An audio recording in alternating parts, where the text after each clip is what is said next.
La petite église Saint-Joseph de Gifna en Cisjordanie est pleine.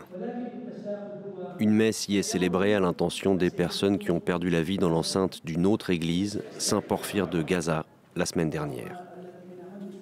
Certaines des victimes avaient des proches dans la région, comme Aïda, qui participe à la marche aux bougies. Ils sont allés s'abriter dans l'église. Ils ont été touchés par une frappe. Mes 2 filles sont mortes avec leurs enfants, ainsi que 2 de mes neveux. Et le 3e a été gravement blessé. Jeudi dernier, des avions israéliens ont ciblé un centre de commandement du Hamas à Gaza. À proximité, une annexe de l'église Saint-Porphyre, la plus vieille de la ville de Gaza, a été touchée. Elle abritait des réfugiés qui cherchaient à échapper au bombardement. Les paroles de l'évêque catholique qui a célébré la messe tranchent avec la réserve habituelle de l'église.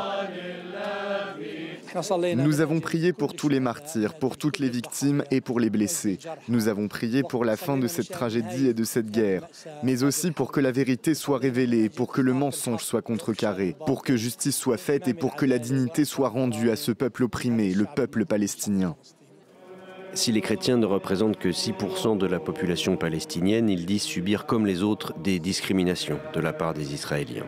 À Jérusalem même, le climat est devenu pesant pour la minorité depuis l'arrivée au pouvoir l'année dernière de partis suprémacistes juifs. Des vidéos d'humiliation publique ou de crachats, comme ici début octobre à l'encontre de pèlerins asiatiques, sont devenues virales. Le gouvernement a fermement condamné ces comportements et procédé à des arrestations, mais ça n'a pas empêché le ministre de la Sécurité nationale d'évoquer une tradition juive qui ne pouvait être considérée, selon lui, comme un acte criminel.